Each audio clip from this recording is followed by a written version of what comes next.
everyone, welcome back to this wonderful place to learn CA Foundation का business mathematics, logical reasoning and statistics बच्चा लोग. This is your अपना channel that is Let's Crack CA Foundation. मैं हूँ आपका अपना educator संदेश. बच्चा लोग, लास्ट लेक्चर में आप सभी ने बहुत अच्छे से मुझे सपोर्ट किया था, जहाँ पर हमने टाइम वैल्यू ऑफ मनी को डिस्कस किया था वन शॉट में विद कैलकुलेटर ट्रिक्स, राइट. मैं भूला नहीं हूँ अभी तक, आप भी अब उम्मीद करता हूँ कि भूले नहीं होंगे. उसी तरह से उसी चीज़ को आगे कैरी फॉरवर्ड करते हुए मैंने आपसे प्रॉमिस किया था कि मैं स्टैटिस्टिक्स के भी वन शॉट वीडियोस को अपलोड करूंगा.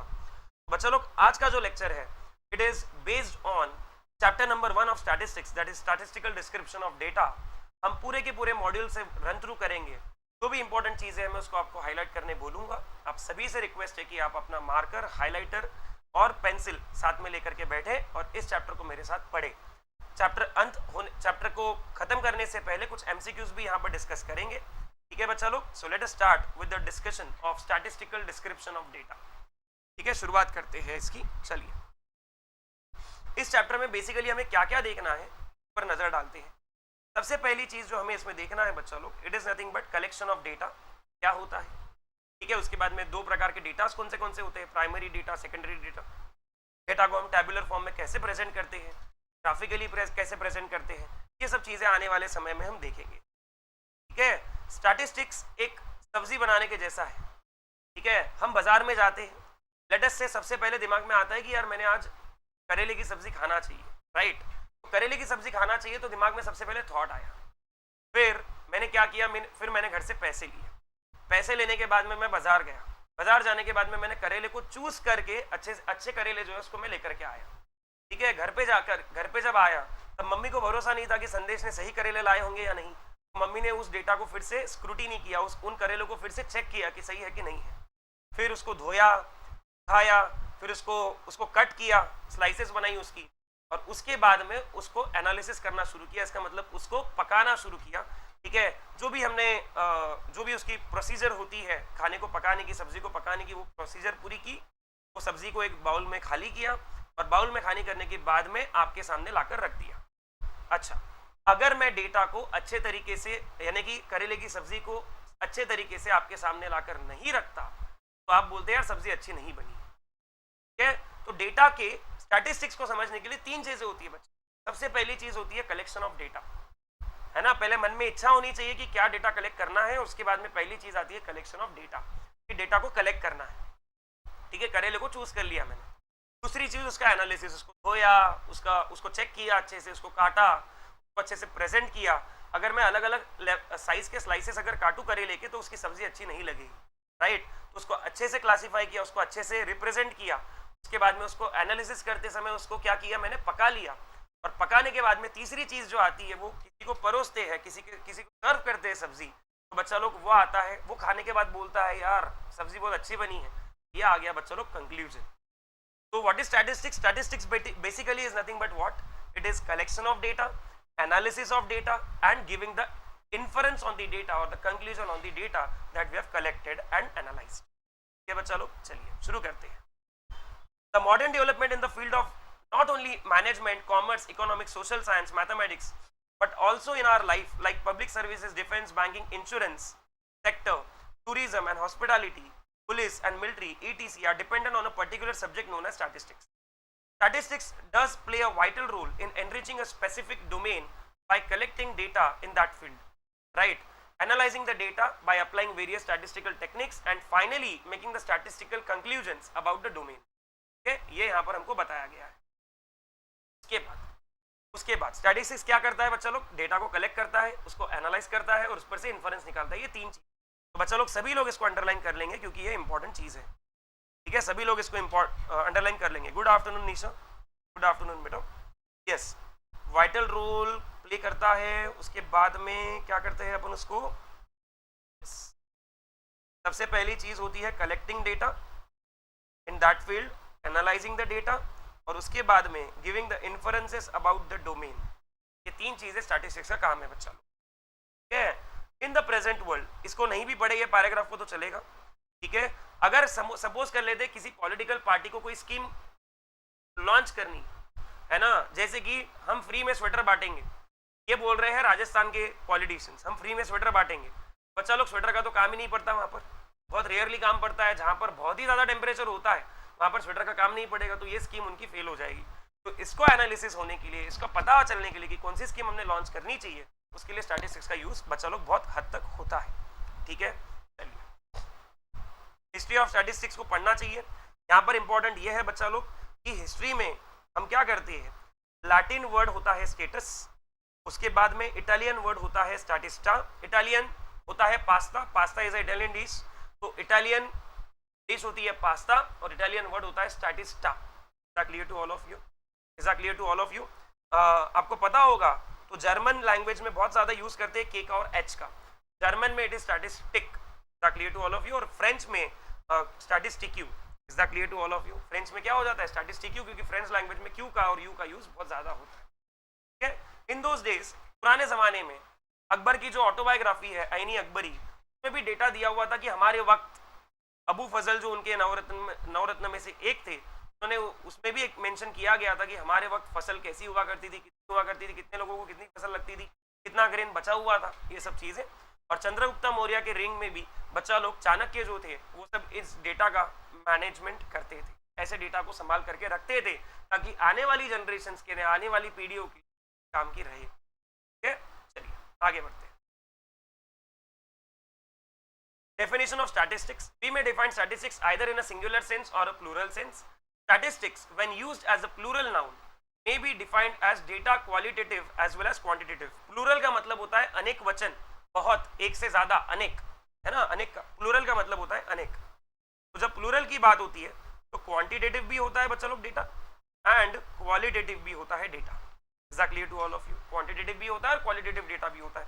बट जब आप बात करते हैं सिर्फ सिंगुलर की, तो हम वहां पर हम जो ध्यान देते हैं वो ध्यान देते हैं बच्चा लोग किस पर, क्वांटिटेटिव डेटा पर ध्यान देते हैं, अच्छे तरीके डेटा पर देते हैं, क्वांटिटेटिव डेटा पर ध्यान देते हैं। ठीक है, एप्लीकेशन ऑफ स्टैटिस्टिक्स, पहला क्या है, इकोनॉमिक्स में अप्लाई होता है, बिजनेस मैनेजमेंट में अप्लाई होता है, statistics in commerce and industry use होता है। लिमिटेशन क्या है, स्टैटिस्टिक्स जो है बच्चा लोग जनरली एवरेजेस पर काम करता है, एवरेजेस पर, और सिर्फ एवरेजेस पर काम करने से आपकी बात नहीं बनेगी। आई एम फाइन बेटा, आई एम फाइन गीतांजलि। सिर्फ एवरेजेस पर काम करने से बात नहीं बनती। मैं अगर बोल दूं कि मेरे क्लास में 50 बच्चे हैं, 50 बच्चों का एवरेज वेट 50 kg है, तो हर एक का एवरेज 50 रहेगा क्या? नहीं रहेगा, राइट? तो सिर्फ एग्रीगेट पर काम करने से बात नहीं बनती। क्लियर है सभी को? तो ये पहली चीज। दूसरी, it is concern with the quantitative data. वो क्वालिटेटिव डेटा यानी कि ब्यूटी हो गया, टैलेंट हो गया, इंटेलिजेंस हो गया, इसको वो ध्यान में नहीं रखता, ये उसकी लिमिटेशन है। Future projection of sales and production, अगर कोई मुझे, यहाँ पर हम क्या करते हैं, स्टैटिस्टिक्स का यूज करके फ्यूचर प्रेडिक्शंस करते हैं। फ्यूचर प्रेडिक्शन करना इतना आसान नहीं होता। अगर कोई प्रेडिक्ट करता कि भैया 2020 में इंडिया में कोविड-19 आने वाला है और सैनिटाइजर का सेल जो है, मास्क का सेल जो है वो छप्पर फाड़ देगा, तो बच्चा लोग सभी कंपनियां वो प्रोडक्शन करने में लग जाती। तो हमेशा हमारे फ्यूचर प्रेडिक्शंस जो होते हैं वो कुछ हद तक सही होते हैं, पर हमेशा सिर्फ सही नहीं। ठीक है, तो ये उसकी एक लिमिटेशन है। ठीक है, यस। और theory of statistical inferences is built upon random sampling. Random sampling का मतलब क्या है, सपोज कर लेते हैं मेरी कंपनी आइसक्रीम की, ठीक है, मेरे कंपनी में 100 आइसक्रीम्स बनी, 100 आइसक्रीम्स को क्वालिटी चेक करना है, तो वहां से क्वालिटी चेक इंजीनियर आया, उसने क्या किया, पहले 10 आइसक्रीम को चेक किया, उसमें उसको दिखा कि एक आइसक्रीम में डिफेक्ट है, तो उसने क्या बोला कि 100 में से 10 आइसक्रीम में डिफेक्ट होगा। एवरेज की बात कर ली फिर से, है ना? तो पर ऐसा जरूरी नहीं है, हो सकता है 100 में से 40 आइसक्रीम में भी डिफेक्ट हो सकता है एक बैच पूरा की पूरा या 11 से लेकर के 100 तक की जितनी भी आइसक्रीम है सबके सब डिफेक्टिव है ना? तो ये उसकी लिमिटेशन। क्लियर है बच्चा लोग? So this is the limitation. Next, collection of data. Data को कलेक्ट कैसे करते हैं? अब पहले डेटा को डिफाइन कर लेते हैं। We may define data as quantitative information about some particular characteristics under consideration. ठीक है, अंडर कंसिडरेशन। ठीक है बच्चा लोग, ध्यान दीजिए यहाँ पर please. Although a distinction can be made between a qualitative characteristics and a quantitative characteristics, हम डिस्टिंक्शन कर सकते हैं क्वालिटेटिव और क्वांटिटेटिव कैरेक्टरिस्टिक्स के बीच। डिस्टिंक्शन कैन बी डन बच्चा लोग, ध्यान दीजिए इधर एक minute.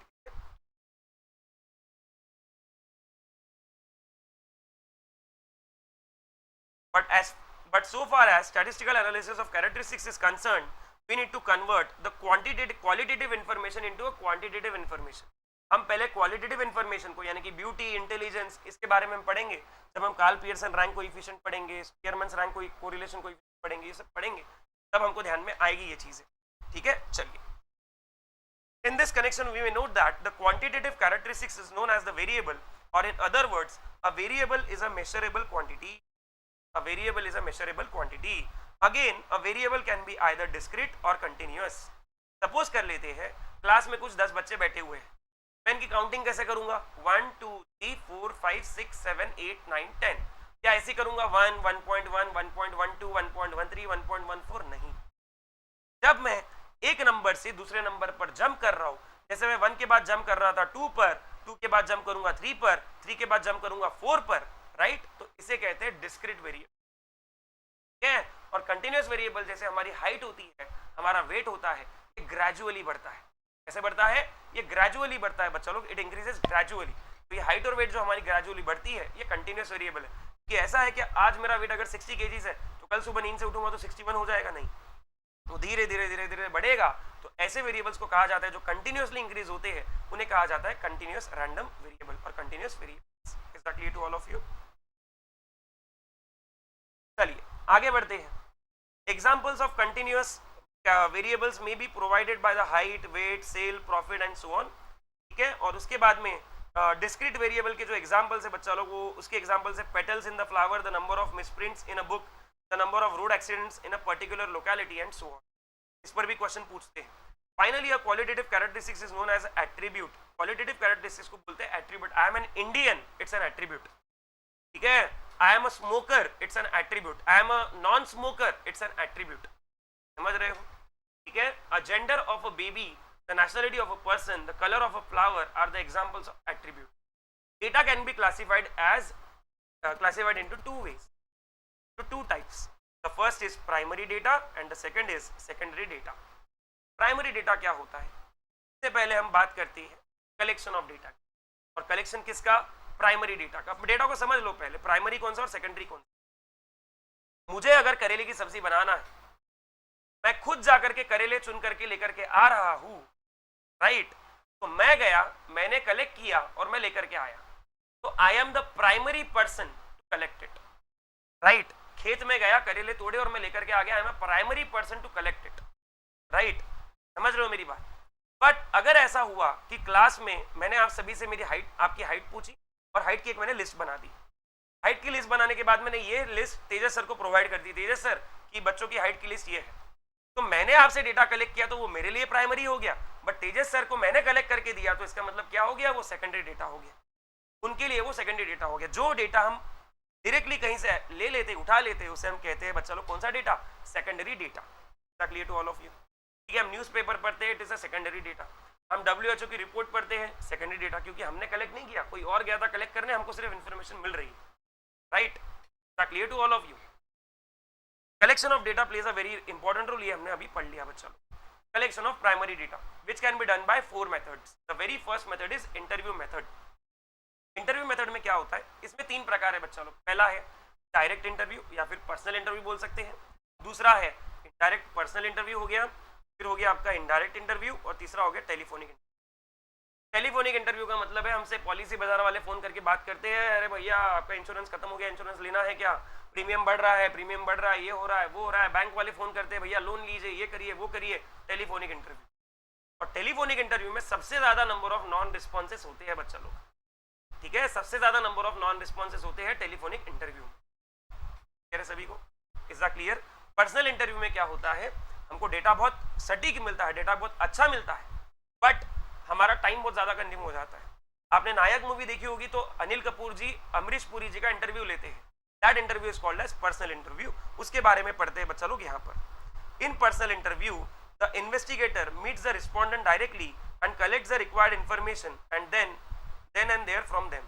In case of natural calamity like a super cyclone or an earthquake or an epidemic like plague, we may collect the necessary data much more quickly and accurately by applying this method. ठीक है? Natural calamity में personal interview use होता है बच्चा, ठीक है? If there are some practical problems in reaching the respondent directly, as in the case of rail accident, अभी एक बहुत ही दुखद रेल एक्सीडेंट हुआ, हमने देखा उड़ीसा में, है ना, जहाँ पर दो तीन ट्रेन जो है वो एक साथ में टकरा गई, तो ऐसे केस में इंटरव्यू जब लेने जाते हैं तो वहाँ पर जिन्होंने ट्रेन एक्सीडेंट को होते हुए देखा है, जो उसके सबूत होते हैं, जो उसके क्या कहते हैं एविडेंसेस होते हैं, उनसे हम बातें करते हैं, उनसे हम चीजें पूछते हैं, उसे कहते हैं इनडायरेक्ट इंटरव्यू। इंटरव्यू कहते हैं indirect interview. We may take records of conducting indirect interview where the investigator collects the necessary data from a person associated with the problems. Clear है सभी को? Okay. Telephonic interview method is a quick and rather non-expensive way to collect the primary data where the relevant information can be gathered by the researcher himself by contacting the interviewee on the phone. The first two methods, though more accurate, are inapplicable for coverage of large area. कितने लोगों का indirect interview लूंगा, कितने लोगों का personal interview लूंगा? सभी का पर्सनल इंटरव्यू लेते बैठूंगा तो बच्चा लोग मैं दिन में 10 इंटरव्यू सिर्फ ले पाऊंगा। क्लियर हो रहा है ना? तो इसीलिए हम अवॉइड करते हैं ऐसी मेथड्स को यूज करना जो ज्यादा समय यूटिलाइज करती है, बट जब जरूरत है तब हम उसी को यूज करते हैं। ठीक है? द टेलीफोन इंटरव्यू दो less consistent has a wide coverage area. Less consistent का मतलब होता है उसकी कंसिस्टेंसी कम है, हर बार आपको सेम रिस्पॉन्स या अच्छा रिस्पॉन्स मिलेगा इसकी गारंटी नहीं है। ठीक है? बट वो कवरेज जो करता है, कवर जो करता है वो वाइड एरिया को कवर करता है बच्चा लोग, इट कवर्स वाइड एरिया। ठीक है? The amount of non responses is maximum in the third method of data collection, that is telephonic interview. Next second आ जाता है मेल्ड क्वेश्चनायर मेथड। क्या होता है? आपको मेल क्वेश्चन बना लेते हैं, गूगल फॉर्म में बना लेते हैं क्वेश्चंस, आपको मेल कर देते हैं। मेल करने के बाद में आपको बोलते हैं उसको भरिए। बहुत से लोग इसको इग्नोर कर देते हैं, मेल को डिलीट कर देते हैं, उसको भरते नहीं है। तो मेल्ड क्वेश्चनायर मेथड में क्या होता है बच्चा लोग? Mailed questionnaire method comprises of framing a well-drafted and soundly sequenced questionnaire covering all the important aspects of the problem under consideration and sending them to respondents with prepaid stamp after providing all the necessary guidelines for filling up the questionnaire. Although the wide area is covered using the mailed questionnaire method, the amount of non-responses is likely to be maximum in this. अगर ऐसा question आता है कि for primary data the amount of non responses are maximum in, तो आप बोलोगे mailed questionnaire method। अगर आपको बोलते हैं कि in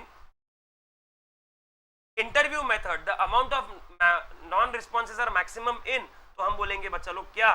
third method, that is nothing but what? Telephonic interview. Clear? Next के बाद आ जाता है in observation method data are collected as in the case of obtaining the data on the height and weight of the group of students by direct observation। ठीक है? using instruments, ये इसे कहते हैं ऑब्जर्वेशन मेथड। कौन सी method कहते हैं बच्चा लोग? ऑब्जर्वेशन मेथड कहते हैं। although this is likely to be the best method for data collection, it is time consuming। point to be noted your honor, क्या है? although this is the best method of data collection but it is time consuming, laborious and covers only a small area। Clear हो गया सबको? उसके बाद questionnaire form, the data form of data collection is used for the large enquiries from the persons who are surveyed. Enumerators collect the information directly by interviewing the persons having information. Questions are explained and hence the data is collected. हमारे घर पे आते हैं, sir आपने Covid vaccine लिया क्या? Sir आपने polio vaccine लिया क्या? आपके बच्चे ने पोलियो वैक्सीन लिया क्या? इसे कहते हैं एन्यूमरेटर्स के पास में क्वेश्चंस ऑलरेडी होते हैं, वो हमसे आकर के क्वेश्चन पूछते हैं और बात आगे बढ़ जाती है। क्लियर है सभी को? Is that clear to all of you? Something different? Good afternoon बेटा। क्लियर है सभी को ये चीज? Yes? Okay. Sources of secondary data. There are many sources of getting secondary data, but some important sources are WHO, ILO, IMF, World Bank, CSO, Indian Agriculture Statistics, ये सब चीजें हैं। Ministry of Food and Agriculture, ISI, ICAR, NCAT, published sources of various research institute, researchers, ETC, ICAI भी उसमें एक number आता है बच्चा लोग। ठीक है? स्क्रूटिनी ऑफ डेटा, मैंने क्या बोला था सबसे पहले कि हम करेला घर पर लेकर के आ रहे हैं, मम्मी फिर से चेक करेगी कि सभी करेले संदेश ने सही लाए हैं कि नहीं लाए। इसे कहते हैं स्क्रूटिनी ऑफ डेटा। ठीक है? स्क्रूटिनी ऑफ डेटा, जहां पर हम डेटा को फिर से चेक करते हैं कि डेटा सही है या नहीं है। Clear to all of you? जब आपने CA फाउंडेशन का फॉर्म भरा होगा तब डायरेक्टली आपको ये नहीं बोला होगा कि रजिस्टर्ड, वो डेटा गया होगा स्क्रूटिनी के अंदर, आपकी सभी डॉक्यूमेंट्स वेरीफाई हुई होंगी और फिर आपको आउटपुट मिला होगा yes data is good, data is fine, we can proceed. Right? Clear to all of you? तो स्क्रूटिनी होता है इसको, स्क्रूटिनी कहते हैं इसको। अब बात करते हैं बच्चा लोग प्रेजेंटेशन ऑफ डेटा की। एक बार डेटा को कलेक्ट कर लिया, घर पर ला करके उसको धोना है, सुखाना है, अच्छे से कट करना है, सब चीजें करना है करेले को, राइट। अब once the data are collected and verified from their homogeneity and consistency, we need to present them in a neat and condensed form, highlighting the essential features of the data. यार ये करेला अच्छा है, इसको बाजू में रखो, ये करेला थोड़ा मीठा लगेगा, इसको बाजू में रखो, ये करेला थोड़ा कड़वा लगेगा, इसको बाजू में रखो. Any statistical analysis is dependent on a proper presentation of the data under consideration. ठीक है, क्लासिफिकेशन और ऑर्गेनाइजेशन ऑफ डेटा. बच्चा लोग इसके लिए होते हैं आपके 4 मेथड्स. डेटा को क्लासिफाई करने के 4 मेथड्स होते हैं. ठीक है, ये पॉइंट्स को आप खुद ही पढ़ सकते हैं. ये 4 पॉइंट्स इंपॉर्टेंट इतने नहीं है इंपॉर्टेंट बट इतने नहीं है. डेटा में बी क्लासिफाइड एज क्रोनोलॉजिकल और टेम्पोरल और टाइम सीरीज डेटा. समय के अनुसार जो डेटा होता है उसे कहते हैं क्रोनोलॉजिकल और टाइम सीरीज और टेम्पोरल डेटा. जो ज्योग्राफी के अनुसार होता है, आम रत्नागिरी में ज्यादा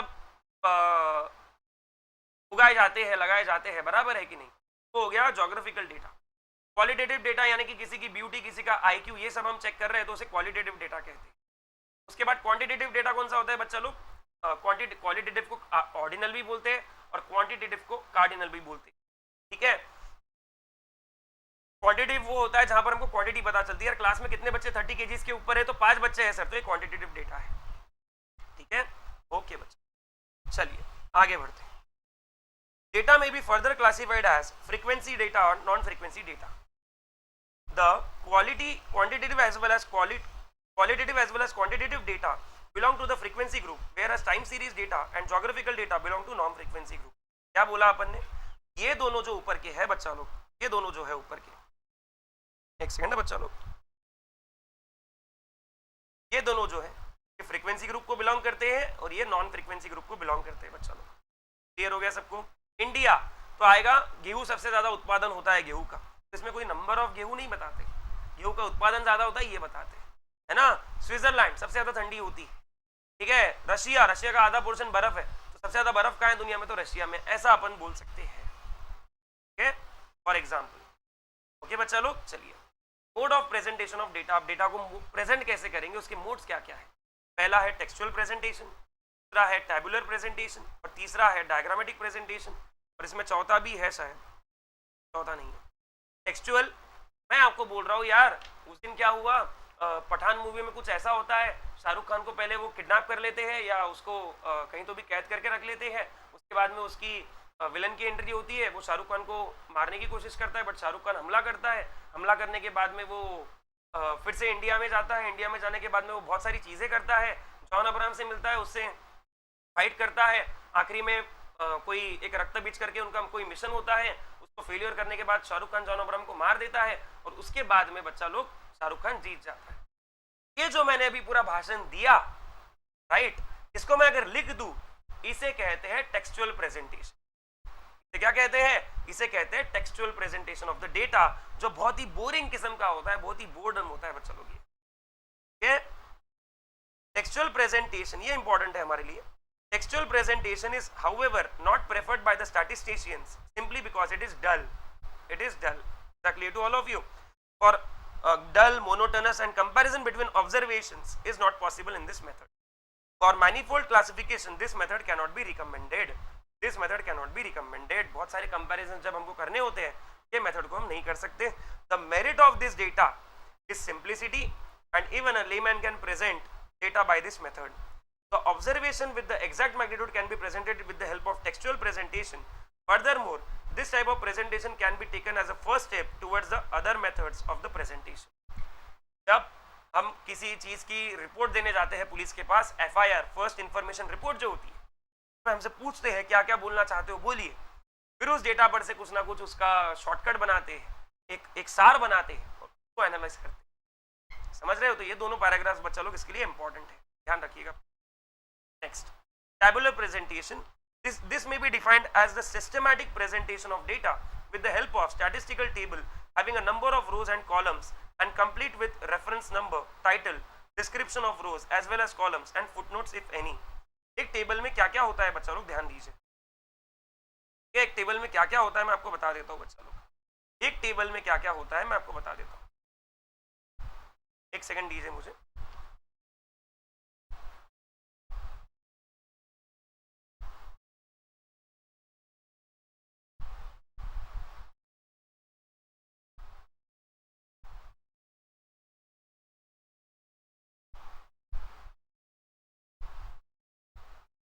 एक टेबल में क्या क्या होता है बच्चा लोग, यहाँ पर अच्छे से देखिएगा please. What do we have in a table, एक टेबल के अंदर में क्या क्या होता है हम समझने की कोशिश कर रहे हैं यहाँ पर।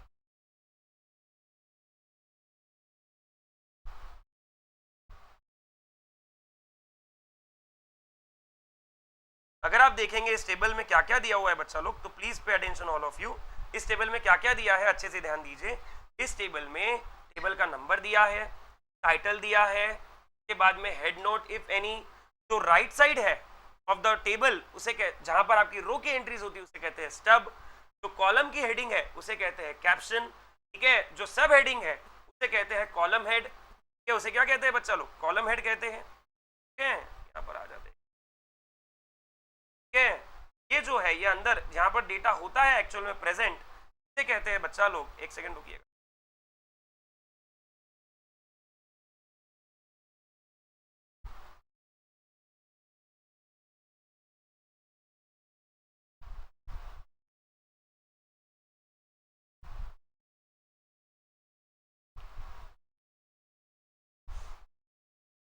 यस, इसे कहते हैं बच्चा लोग बॉडी।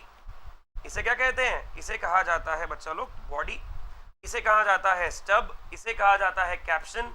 यहाँ पर टोटल लिखी होती है, यहाँ पर सोर्स नोट की आपने कहाँ से लिया इंफॉर्मेशन, यहाँ पे फुट नोट की आपने अगर आपको कुछ एक्सप्लेन करना है, यहाँ पर टेबल का नंबर, यहाँ पर टाइटल और यहाँ पर head note.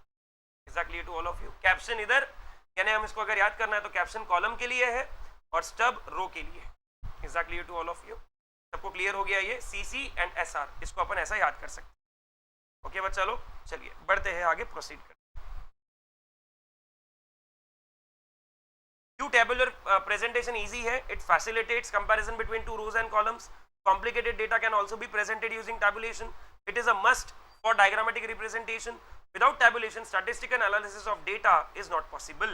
Without tabulation, statistical analysis of the data is not possible. अगला आ जाता है diagrammatic presentation. Another alternative and attractive representation of statistical data is provided by charts, diagram and pictures. इसमें बच्चा लोग तीन प्रकार के डायग्राम्स होते हैं। एक होता है लाइन डायग्राम, दूसरा होता है बार डायग्राम, तीसरा होता है पाई चार्ट। लाइन डायग्राम ऐसा कुछ दिखता है बच्चा लोग जैसा आपको यहाँ पर दिख रहा होगा।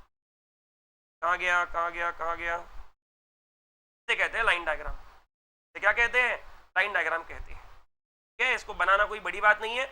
टाइम को आप नीचे ले लेंगे एक्स एक्सिस पर और प्रोडक्शन, प्रॉफिट, लॉस इसको आप ले लेंगे वाई एक्सिस पर, ठीक है। अब multiple line chart, we use multiple line chart for representing two और more related time series data expressed in the same unit, and multiple axis chart in somewhat similar situations if the variables are expressed in different units. Multiple lines जब same unit है तब, और multiple axis जब different units है तब। Clear है बच्चा लोग, clear to all of you. We may think of logarithmic or ratio chart where log y of t and y of t is plotted against t. ये कब की बात है, जहां पर आपकी फ्लक्चुएशंस बहुत ज्यादा है, ठीक है। सेकंड आ जाता है बच्चा लोग आपका बार डायग्राम। बड़ी बड़ी ऊंची ऊंची इमारतें अगर आप खड़ी कर देते हो डेटा की कुछ इस प्रकार से, इसे कहते हैं बच्चा लोग बार डायग्राम। क्या कहते हैं, बार डायग्राम कहते हैं, ठीक है। इसे कहते हैं बार डायग्राम, ठीक है। बार डायग्राम मल्टीपल बार डायग्राम भी हो सकता है, ठीक है। हॉरिजॉन्टल भी हो सकता है, वर्टिकल भी हो सकता है। अगर बार डायग्राम ऐसा है बच्चा लोग, ये हो गया आपका हॉरिजॉन्टल बार डायग्राम। अगर बार डायग्राम आपका ऐसा दिया हुआ है, ये हो गया वर्टिकल। क्लियर है सबको। और उसके बाद में हमको यहाँ पर समझना है कि how do we use multiple line axis chart, ठीक है। यहाँ पर क्या हुआ, इसको जो यहाँ पर जो इसने प्रोडक्शन किया हुआ है रिप्रेजेंट, व्हीट का प्रोडक्शन किया हुआ है, राइस का प्रोडक्शन किया हुआ, कैसे रिप्रेजेंट किया हुआ है, 12, 15, 18, 19 ये आपका व्हीट का है बच्चा लोग, ये जो है वो राइस का है। एक ही ग्राफ पर दोनों डेटा उसने प्लॉट कर दिया, इसे कहेंगे मल्टीपल लाइन बार डायग्राम, मल्टीपल लाइन चार्ट कहेंगे। क्या कहेंगे बच्चा लोग, मल्टीपल लाइन चार्ट कहेंगे। Clear, is that clear. ये हो गया मल्टीपल बार डायग्राम। क्या हो गया, मल्टीपल बार डायग्राम। राइस और व्हीट का उसने कंपैरिजन यहाँ पर कर लिया, ठीक है। सबको क्लियर है, ये हो गया मल्टीपल बार डायग्राम। अब अगर मुझे सिंगल डायग्राम में पूरा की पूरा डेटा रिप्रेजेंट करना है, तो तीसरा form of representation of data मेरा आ जाता है बच्चा लोग, वो हो जाता है मेरा पाई चार्ट। वो कौन सा आ जाता है, पाई चार्ट, ठीक है। पाई चार्ट हम 10वीं कक्षा से बच्चा लोग सीखते आ रहे हैं, कोई बड़ी बात नहीं है इसको समझने के लिए। क्या किया यहाँ पर देखिए, यहाँ पर रेवेन्यू दिया था कस्टम से, कितना होता है 80 मिलियन रुपीस। एक्साइज से दिया हुआ था, ये था 190 मिलियन रुपीस। उसके बाद में 160 million rupees, 75 million rupees, 35 million rupees. अब अगर मुझे पता करना है कि पूरे 360 डिग्री में मेरे कस्टम का कितना शेयर बनेगा, कितना एंगल बनेगा, तो वो कैसे करते हैं, 80 डिवाइडेड बाय 540 और इनटू करते हैं 360। मेरा कस्टम का जो एंगल बनेगा इट विल बी अप्रोक्सीमेटली, और इसके अलावा भी बहुत सारे प्रकार के ये जो होते हैं, क्या कहते हैं उसको, बहुत सारे प्रकार के बार डायग्राम्स होते हैं। उनमें से पहला होता है बच्चों लोग मल्टीपल और ग्रुप्ड बार डायग्राम्स, ठीक है, कंपोनेंट और सब डिवाइडेड बार डायग्राम्स, ठीक है, और उसके बाद में डिवाइडेड बार चार्ट्स होते हैं, परसेंटेज बार डायग्राम्स होते हैं, और उसके बाद में आखिरी होता है बच्चों लोग आपका पाई चार्ट और पाई डायग्राम, जिसको हम कहते हैं क्या, पाई सर्कल डायग्राम भी कहते हैं। Clear to all of you? ये हो गया बच्चों लोग डायग्रामेटिक। डायग्राम से अपन कैसे रिप्रेजेंट कर सकते हैं डेटा को जो हमने कलेक्ट किया। अब बात करते हैं frequency distribution. As discussed in the previous section, frequency data occur when we classify statistical data in respect of either a variable or an attribute। ठीक है, इसमें अपन सीधा एक क्वेश्चन पर जाते हैं। Following are the records of babies born in a nursing home in a Bangalore during a week। B represents boy and G represents girl। कितने boys हैं?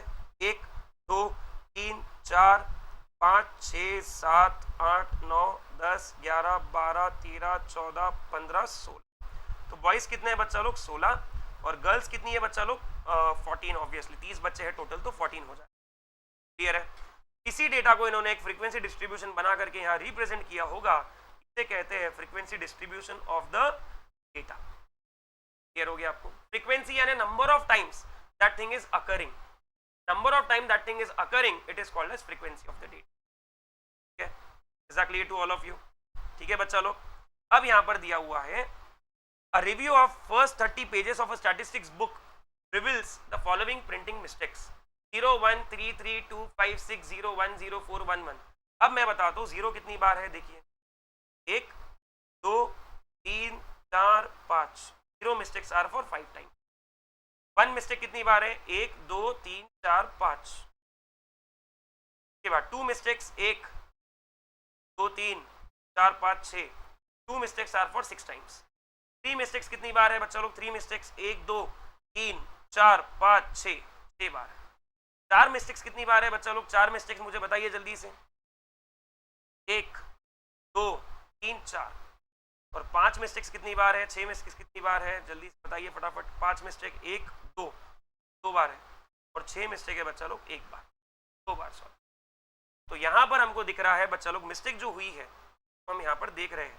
देखिए 5 5 6 6 4 2, इसे कहते हैं बच्चा लोग फ्रीक्वेंसी। ये जो फ्रीक्वेंसी डिस्ट्रीब्यूशन है इसे कहा जाता है अनग्रुप्ड फ्रीक्वेंसी डिस्ट्रीब्यूशन। क्या कहा जाता है? Ungrouped frequency distribution. Is that clear to all of you? ठीक है, अब ये एक और दिया हुआ है यहाँ पर।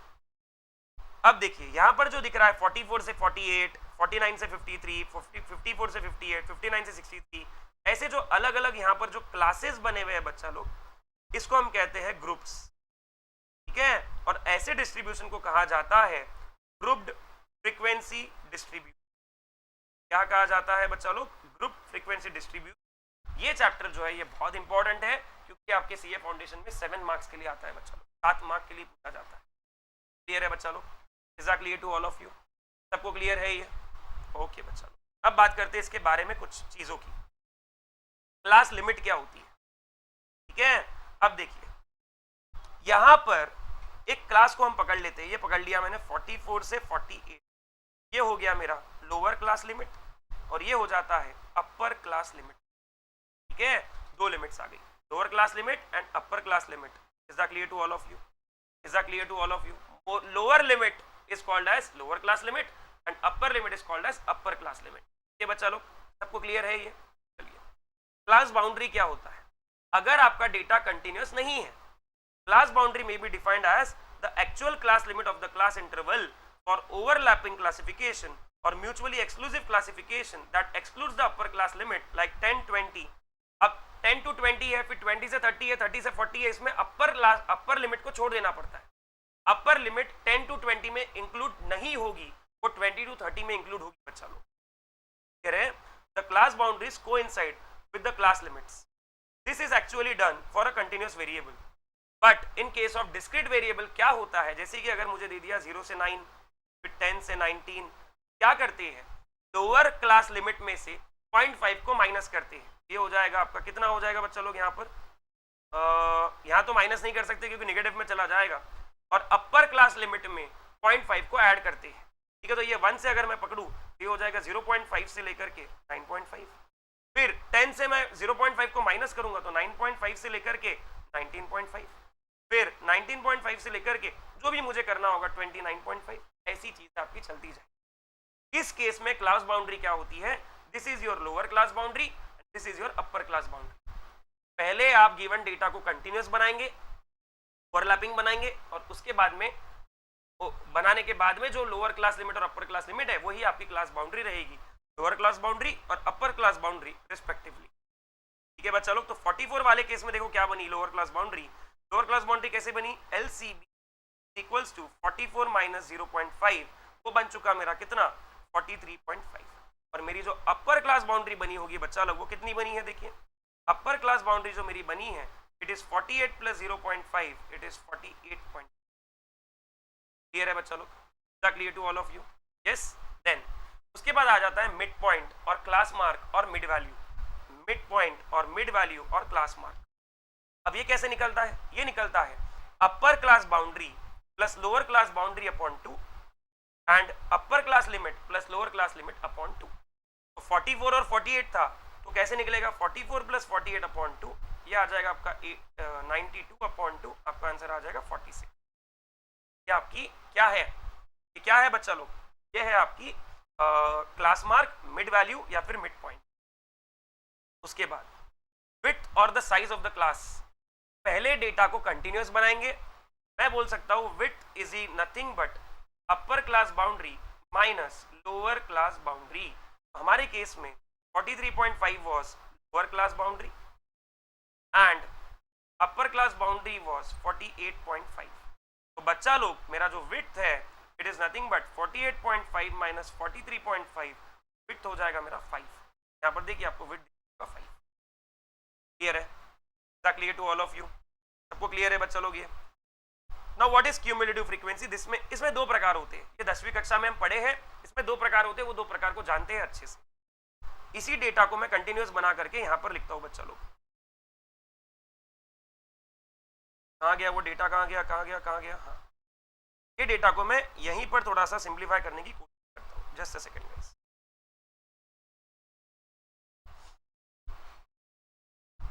सबसे पहली चीज जो मैं करूंगा वो इसको मैं कंटिन्यूअस बनाऊंगा। कंटिन्यूअस बनाऊंगा तो कैसा दिखेगा बच्चा लोग, ये दिखेगा मुझे 43.5 से लेकर के 48.5, उसके बाद में 48.5 से लेकर के 53.5, फिर 53.5 से लेकर के 58.5, फिर 58.5 से लेकर के 63.5, 63.5 से लेकर के 68.5, 68.5 से लेकर के 73.5। अब मैं बनाऊंगा यहाँ पर लेस देन टाइप फ्रीक्वेंसी। क्या बनाऊंगा मैं यहाँ पर बनाऊंगा less than type cumulative frequency. कैसे बनती है ध्यान दीजिएगा प्लीज, कैसे बनती है सब लोग ध्यान देंगे। लेस देन टाइप, क्या less than type cumulative frequency. पहले तो मैं इसकी फ्रीक्वेंसी लिख देता हूँ। क्या है फ्रीक्वेंसी, देखिए जल्दी से, फ्रीक्वेंसी है 3, 4, 5, 7, 9। ठीक है, लेस देन टाइप के बाद में हम बनाएंगे मोर देन टाइप। बच्चा लोग 43.5 से छोटी चीजें कितनी है मुझे बताइए, 43.5 से छोटी चीजें कितनी है। अगर आप यहां पर चलते हैं नीचे तो देखो उसने 43.5 से शुरू किया होगा, देखो हाँ ये तो इंपॉर्टेंट है। 43.5 से छोटी कोई भी चीज नहीं है क्योंकि 43 हमारा लोअर लिमिट है क्लास का। ठीक है, तो 48 से नीचे कितनी है बच्चा लोग, 43.5 से लेकर के 48.5 तक कितनी थी, 3 बच्चे थे, तो 48 से नीचे कितने हो गए 3। ठीक है, 53 से नीचे कितने हो गए, उसके लिए हम क्या करते हैं, मैं आपको एकदम सिंपल सा एक पहलू बता देता हूं इसका, क्या करते हैं ध्यान दीजिए, पे अटेंशन बेटा, सभी लोग यहां पर ध्यान देंगे, इसको और थोड़ा एलाबोरेट करके मैं बताता हूं। हटा दीजिए इसको, कैसे बनाते हैं फ्रीक्वेंसी को ध्यान दीजिए प्लीज। 43.5, 48.5, 53.5, 58.5, 63.5, 68.5, 73.5। 43.5 से छोटा कोई नहीं है तो लेस देन टाइप में 0 आ जाएगा, ठीक है। 48 से छोटे कितने हैं 3, फिर 3 और 4 कितने हो जाएंगे 7, 7 और 5 कितने हो जाएंगे 12, 12 और 7 कितने हो जाएंगे 22, और उसके बाद में अगर 9 ऐड करूंगा तो 31, और 31 में 8 ऐड करूंगा, एक सेकंड रुकिए, 3 फिर 7 फिर 12 फिर यहाँ पर 19 आएगा, 19 और 9 हो जाएंगे बच्चा लोग आपके 30, एक सेकंड, 19 और 9 आपके हो जाएंगे 28, 28 और 8 हो जाएंगे 36। इसे कहते हैं जब ऊपर से नीचे जाते हैं तो लेस देन टाइप फ्रीक्वेंसी, ठीक है, यानी कम से ज्यादा जाते हैं, असेंडिंग ऑर्डर में अगर दिख रही है तो लेस देन टाइप फ्रीक्वेंसी है, और अगर आपको मोर देन टाइप में क्या दिखता है, नीचे से ऊपर जाते हैं आपको डिसेंडिंग ऑर्डर में मिलेगा, ये असेंडिंग ऑर्डर और ये डिसेंडिंग ऑर्डर। इसमें क्या करते हैं बच्चा लोग, ध्यान दीजिए क्या किया इन्होंने इधर, pay attention all of you, वापिस आएंगे वहीं पर, क्या किया देखिए, 73.5 से बड़े कितने हैं 0, अरे हाँ या ना, तो यहाँ पर उल्टा ऐड करते जाना है बच्चा लोग, आपको उल्टा ऐड करते जाना है, ठीक है। 73.5 से बड़े कितने हैं 0, ठीक है। 68.5 से बड़े कितने हैं 8, फिर 9 करेंगे तो ऐड करेंगे तो 17, फिर 7 ऐड करेंगे तो कितना आएगा 24, फिर 5 ऐड करेंगे तो कितना आएगा 29, फिर 4 ऐड करेंगे तो 33, और फिर 3 ऐड करेंगे तो 36। ये आ गया आपका more than type, descending order more than type और ascending order less than type. इतनी चीजें आपको ध्यान रखनी है for this topic. Is that clear to all of you? Is that clear to all of you? सबको क्लियर है ये? नेक्स्ट, उसके बाद आ जाते हैं बच्चा लोग अपन frequency density of class interval. Frequency density का मतलब क्या होता है बच्चा लोग, ध्यान दीजिए इधर please. What was the class का इंटरवल, कितने लेंथ का था, कंटिन्यूस बनने के बाद में कितने का था, 5 का बन गया था वो, राइट। और व्हाट इज द फ्रीक्वेंसी 3, तो frequency density of first class is nothing but 3/5, 3/5, इसकी 4/5, 5/5, 7/5, 9/5, 8/5 को कहते हैं फ्रीक्वेंसी डेंसिटी। क्या कहते हैं बच्चा लोग इसको? फ्रीक्वेंसी डेंसिटी कहते हैं। क्लियर सबको? What is relative frequency? Relative frequency कुछ नहीं होता है, फ्रीक्वेंसी ऑफ पर्टिकुलर क्लास लेते हैं अपन, फ्रीक्वेंसी ऑफ पर्टिकुलर क्लास लेते हैं और उसको डिवाइड कर देते हैं टोटल फ्रीक्वेंसी से, यानी 36 से। तो यहाँ पर देखिए आपको क्या दिख रहा है, यहाँ पर आपको दिख रहा है 3/36, 4/36, इसे कहते हैं रिलेटिव फ्रीक्वेंसी। कौन सी फ्रीक्वेंसी कहती है? Relative frequency. ठीक है, ज्यादा ध्यान नहीं देना है उस पर। अगर परसेंटेजेस में निकालने बोला तो 100 से मल्टीप्लाई कर देने का। क्लियर है सभी को? चलिए, व्हाट इज हिस्टोग्राम? हिस्टोग्राम जैसे हम बार डायग्राम बनाते थे बच्चा लोग, वैसे ही हम हिस्टोग्राम बनाते हैं। हिस्टोग्राम में सिर्फ एक खासियत है कि सभी जो टाइल्स है, सभी जो बार्स है, वो एक दूसरे से कनेक्टेड होते हैं और हम यहाँ पर क्लास मार्क के अनुसार इसको प्लॉट करते हैं बच्चा। ठीक है, clear to all of you? Histogram से क्या मिलता है? सबसे ऊंची वाली इमारत को अगर उसके बाजू वाले की डायगोनली को बाजू वाली से जोड़े और सबसे ऊंची वाली इमारत को दूसरा कॉर्नर उसके बाजू वाली से जोड़े, तो जहां पर वो इंटरसेक्ट होते हैं इस पॉइंट को हम कहते हैं बच्चा लोग मीडियन। क्या कहते हैं इसको? तो हम कहते हैं मीडियन। क्या कहते हैं? नहीं, इससे हमको मिलता है मोड। इससे हमको क्या मिलता है? मोड मिलता है बच्चा, तो हम कहते हैं मोड। क्लियर है? डायग्रामेटिकली हिस्टोग्राम से हम क्या निकाल सकते हैं? मोड निकाल सकते हैं। ठीक है, नेक्स्ट, फ्रीक्वेंसी पॉलीगॉन क्या होता है? जब भी आप हिस्टोग्राम बनाओगे, अगर आपने यहां पर कुछ ऐसा किया, ध्यान दीजिए मैं जो बोल रहा हूं इंपॉर्टेंट है, तो इसको इसको इसको इसको इसको और यहां पर ऐसा मार्क करके रख दिया बच्चा लोग। जब आप इसको कनेक्ट करोगे, इसको कनेक्ट करोगे, इसको कनेक्ट करोगे, इसको जोड़ोगे जोड़ोगे जोड़ोगे, एक डायग्राम मिलेगा। इस डायग्राम को कहा जाता है फ्रीक्वेंसी पॉलीगॉन। क्या कहा जाता है बच्चा लोग? इसको फ्रीक्वेंसी पॉलीगॉन कहा जाता है, कॉल्ड एज फ्रीक्वेंसी पॉलीगॉन। तो ये यहाँ पर आपको दिख रहा होगा, सेम टू सेम एग्जांपल का उन्होंने फ्रीक्वेंसी पॉलीगॉन बनाया। ओके बच्चा लोग, क्लियर है सभी को ये? What are ogives? और इसको बहुत सारे लोग ऑगिव भी बोलते हैं, ऑजाइव्स भी बोलते हैं। What are ogives? Ogives is nothing but less than type और मोर देन टाइप को हम जब प्लॉट कर देते हैं, देखो यहाँ पर ये लेस देन टाइप प्लॉट किया है नीचे से ऊपर, और यहाँ पर ये मोर देन टाइप प्लॉट किया है। यहाँ पर उन्होंने ले लिया पूरे के पूरे क्लास इंटरवल्स, क्लास मार्क ले लिए। यहाँ पर उन्होंने ले लिया क्यूमुलेटिव फ्रीक्वेंसी। जब क्लास मार्क और क्यूमुलेटिव फ्रीक्वेंसी को आप प्लॉट करते हो तो दो ग्राफ बनते हैं, एक लेस देन टाइप के लिए, एक मोर देन टाइप के लिए। ये दोनों जहां इंटरसेक्ट होते हैं बच्चा लोग, इस पॉइंट को कहते हैं मीडियन। क्या कहते हैं इसको? इसको कहा जाता है median. What is called? It is called as median बच्चा लोग। तो ऑजाइव से सिर्फ दो ही चीजें समझनी है कि दो प्रकार के होते हैं, लेस देन टाइप और मोर देन टाइप। नीचे से ऊपर तो लेस देन, ऊपर से नीचे तो मोर देन, ठीक है। और उसके बाद में ये दोनों जहां इंटरसेक्ट होते हैं उसको अगर मैं नीचे एक्स एक्सिस पर प्लॉट करूं तो वो मुझे देगा मीडियन। क्या देगा मुझे? वो मुझे देगा मीडियन। क्लियर है सभी को? अब फ्रीक्वेंसी कर्व्स क्या होते हैं? व्हाट आर फ्रीक्वेंसी कर्व्स, इसको समझने की कोशिश करते हैं। फ्रीक्वेंसी कर्व्स बच्चा लोग कुछ नहीं है। A frequency curve is a smooth curve for which the total area is taken to be unity. It is limiting form of histogram or frequency polygon. The frequency curve for a distribution can be obtained by drawing a smooth and freehand curve to the midpoints of the upper sides of the rectangles forming the histogram. तो midpoint को जोड़ के जब हम बनाते हैं, free hand से जब बनाते हैं, उसे कहते हैं फ्रीक्वेंसी कर्व। फ्रीक्वेंसी कर्व चार प्रकार के होते हैं। पहला होता है बेल शेप्ड, दूसरा होता है यू शेप्ड, तीसरा होता है जे शेप्ड और चौथा होता है मिक्स्ड कर्व। बहुत ही सिंपल है, ये चारों के बारे में पहले पढ़ लेते हैं और उसके बाद में इनके डायग्राम देखेंगे। Most of the commonly used distribution provided is bell shaped curve which as suggested by the name looks almost like a bell. मंदिर में जाकर के जब हम घंटी बजाते हैं तो बेल कैसी दिखती है बच्चा लोग? वो बेल आपको यहाँ पर दिखेगी इस कर्व में। ध्यान दीजिए प्लीज, ये रहा बेल शेप्ड कर्व। यहाँ पर आप क्लास बाउंड्री लिखते हैं, यहाँ पर आप फ्रीक्वेंसी डेंसिटी, ठीक है। ये रहे बच्चा लोग, इसे कहते हैं bell shaped. The distribution of height, weight, mark, profit usually belong to this category.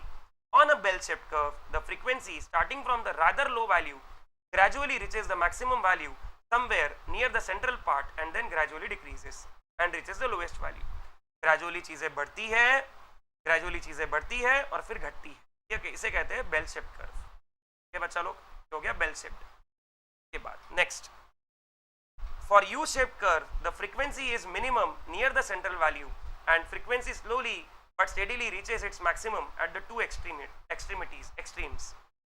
This distribution of the distribution of Kolkata bound commuters belong to this type of curve as there are maximum number of commuters during the peak hours. देखो, office का समय सुबह 9 बजे से और 5 बजे छूट जाता है ऑफिस सपोज, तो 9 बजे सबसे ज्यादा ट्रैवलर रहेंगे, तो हमारा जो कर्व रहेगा वो कहाँ रहेगा? वो पिक पर रहेगा। ये पिक पर है, सबसे ज्यादा ट्रैवलर्स है। फिर धीरे धीरे number of travellers travelling by local decreases और उसके बाद में 5 बजे फिर से वो बढ़ना शुरू हो जाए। इसे कहते हैं बच्चा लोग कौन सा कर्व? यू शेप्ड कर्व, ठीक है, यू शेप्ड कर्व कहते हैं। The J shaped curve starts with the minimum frequency and then gradually reaches its maximum frequency at the other extremity. ऐसा दिखता है J shaped. For example, the profits of the company are represented by a J shaped curve. The distribution of commuters coming to Kolkata from early morning hour to peak hour morning follows such distribution. Sometimes we may also come across inverted J-shaped frequency. Okay, बच्चा लोग. Lastly, we may have a combination of these frequency curves known as the mixed curve. This is exhibited in the following figure. बच्चा लोग, ये रहा आपका J-shaped, ये रहा आपका J-shaped, ठीक है। और उसके बाद में लास्ट वाला जो था इसे कहते हैं बच्चा लोग मिक्स्ड कर्व। क्या कहते हैं? मिक्स कर्व हम कहते हैं, ठीक है। जब जो सबका मिक्सचर है, जो सबका क्या है? मिश्रण है, उसे हम मिक्स कर्व कहते हैं। 4 प्रकार के कर्व्स देखे, कौन से? Bell shaped, U shaped, J shaped, mix curve. उसके पहले हमने देखा ऑजाइव्स, दोनों इंटरसेक्ट होते हैं, वहां मीडियन मिलता है। उसके पहले देखा हमने फ्रीक्वेंसी पॉलीगॉन, ठीक है। उसके पहले हमने देखा हिस्टोग्राम। हिस्टोग्राम की सबसे ऊंची वाली बिल्डिंग से हमको मोड मिलता है, जब उसको हम एक्स एक्सिस पर ड्रॉप करते हैं तब। के पहले हमने देखा बच्चा लोग क्या देखा, एक बार फिर से रिवाइज कर लेते हैं।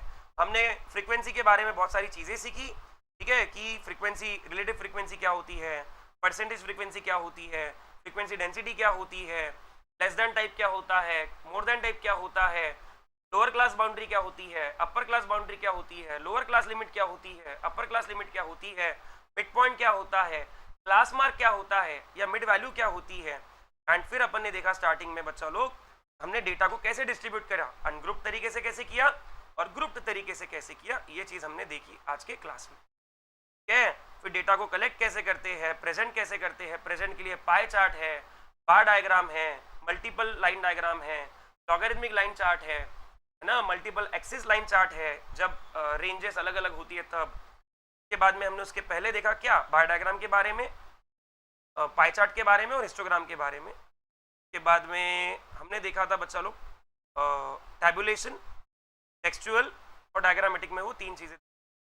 डेटा कितने प्रकार का है, ज्योग्राफिकल, क्वालिटेटिव, क्वांटिटेटिव और टेम्पोरल और टाइम सीरीज डेटा। के बाद में अपन ने देखा था डेटा कलेक्शन। सेकेंडरी डेटा कौन सा होता है, प्राइमरी, बेस्ट मेथड कौन सी है, वर्स्ट मेथड कौन सी है, नंबर ऑफ नॉन रिस्पॉन्सेज किसमें मैक्सिमम है, नंबर ऑफ नॉन रिस्पॉन्सेज किसमें मिनिमम है। ठीक है, सबसे पहली चीज। और उसके पहले अपन ने देखा था लिमिटेशन ऑफ स्टैटिस्टिक्स, और इस तरह से अपन ने पहले चैप्टर को यहाँ पर डिस्कस कर लिया इन द लास्ट 52 मिनट। अब इसके जो क्वेश्चंस है बच्चा लोग, एमटीपी, पीवाईक्यू और आपके मॉड्यूल के क्वेश्चंस, इसको डिस्कस करने के लिए मैं जल्दी अनअकैडमी पर एक स्पेशल क्लास एक ऑर्गेनाइज कर रहा हूँ, जिसके बारे में आपको टेलीग्राम पर मैं इन्फॉर्म कर दूंगा। उस क्लास को ज्वाइन करिए और पूरे के पूरे पहले चैप्टर के जो एमसीक्यूज है ना, एमसीक्यूज का जो मैराथन है, एमसीक्यूज का जो ब्रह्मास्त्र है, उसे आप समझ सकते हैं, सीख सकते हैं और लर्न कर सकते हैं। ठीक है बच्चा लोग, तो आज के लिए आप सिर्फ इस चैप्टर को थ्योरेटिकली रिवाइज करेंगे पूरे के पूरे बुक से, और उसके बाद कल या परसों में एक स्पेशल क्लास अरेंज कर रहा हूँ, मैं इसको डिस्कस करने वाला। ठीक है, आपकी 19th ऑफ दिस मंथ के पहले मैं पूरे स्टैटिस्टिक्स के चैप्टर का 1 शॉट वीडियो यहाँ पर अपलोड करूंगा। प्लीज बने रहिए और पढ़ते रहिए बच्चा लोग। Thank you so much, have a great day ahead, bye, take care guys, bye, God bless you, bye guys.